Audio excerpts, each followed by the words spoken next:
Kenya Rigathi Gachagua chopo elam kanisa mar PEFA mani Mathira County ma Nyeri. Gachagua oten gi min ode Pastor Dorcas Rigathi kata kamano onge jaod bura ma otenyo. Owinjene gino madhi nyime gi sani. Those people, those officers will set you up against the people. Nao watu watakosanisha rais na wananchi. True or false?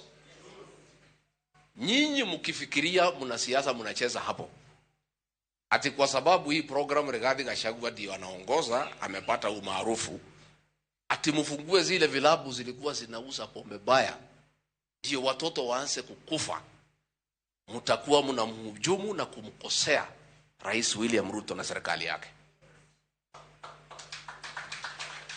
I want to say and I want to advise nikiwa hapa kanisani.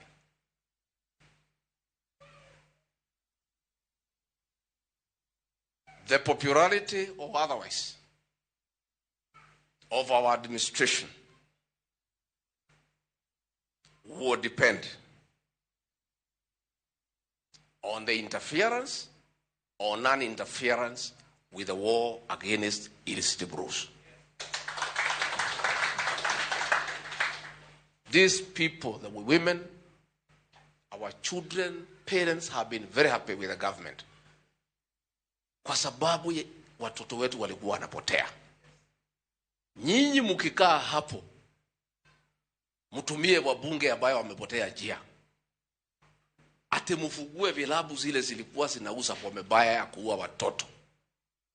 Watoto waanze kulala kwa mitaro. Watoto waanze kukufa kwa pombe. Mutakuwa mumemkosea rais. And the political damage you do to the president and the government will not be repaired. Nenda amera adwashio mara ugate ira mwisho higuru. Iria irolaga ciana citu ciana ciaje gukua.